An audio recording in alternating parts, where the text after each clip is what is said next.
ఒక important message అయితే పంపించింది. ఆ మెసేజ్ చూసిన తర్వాత జనాలందరూ పెద్ద రిలీఫ్ పొందినట్లుగా తెలుస్తుంది. అదే అంశానికి సంబంధించి మరో బ్రేకింగ్ న్యూస్ చూస్తున్నాము.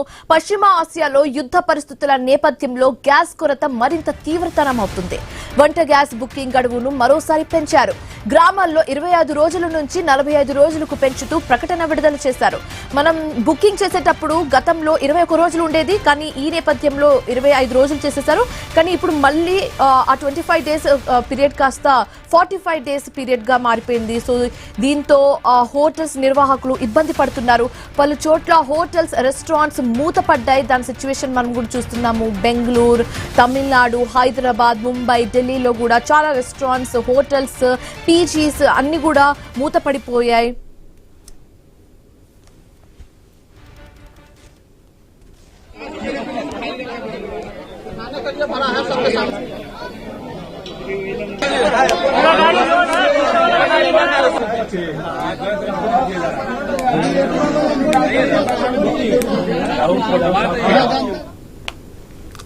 పశ్చిమ ఆసియాలో యుద్ధ పరిస్థితుల నేపథ్యంలో గ్యాస్ కొరత మరింత తీవ్రతరం అవుతుంది.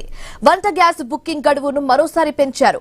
ఇది వరకు 21 డేస్ ఉండేది, సిచ్యువేషన్ అంత నార్మల్ గా ఉన్నప్పుడు. బట్ వన్స్ వార్ స్టార్ట్ అయిన తర్వాత నెమ్మదిగా అది 21 డేస్ కాస్త 25 డేస్ అయింది. ఇప్పుడు మనం బుక్ చేసుకోవాలనుకుంటే ఒక డిస్క్లైమర్ ఇస్తున్నారు.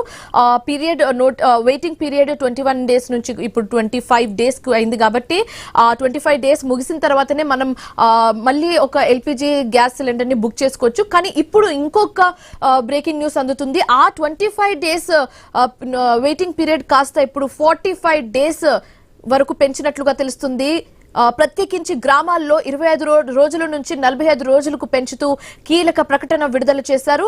దేశంలో ఇప్పటికే గ్యాస్ కొరత కారణంగా హోటల్స్ నిర్వాహకులు ఇబ్బంది పడుతున్నారు.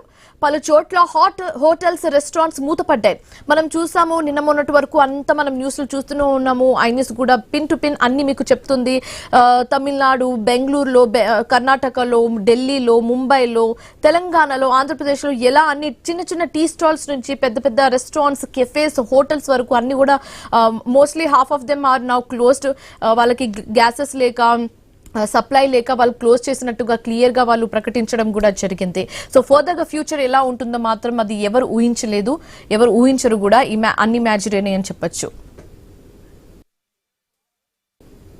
మూవింగ్ ఆన్, తెలంగాణలో గ్యాస్ కొరతపై MLC Balmuri Venkat civil supply commissioner కు వినతి పత్రం సమర్పించారు. రాష్ట్రంలో గ్యాస్ కొరత కారణంగా హోటల్స్, రెస్టారెంట్స్ మూతపడుతున్నాయని, వాటిపై ఆధారపడిన వేలాది మంది ఉపాధి కోల్పోతున్నారని ఆందోళన వ్యక్తం చేశారు. గ్యాస్ కొరతకు కేంద్ర ప్రభుత్వ నిర్లక్ష్యమే కారణమని ఆయన ఆరోపించారు.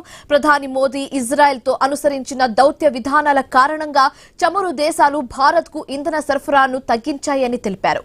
గ్యాస్ కొరత విషయంలో కేంద్రం రాష్ట్రాలను గందరగోళానికి గురి చేస్తుందని, ఇదే పరిస్థితి కొనసాగితే సాధారణ వినియోగదారులు కూడా ఇబ్బందులు ఎదుర్కొనే అవకాశం ఉందని హెచ్చరించారు. కేంద్ర ప్రభుత్వం వెంటనే అప్రమత్తంగా వ్యవహరించి గ్యాస్ కొరత సమస్యను సీరియస్ గా తీసుకుని పరిష్కారం చూపించాలని డిమాండ్ చేశారు బల్మూరి వెంకట్.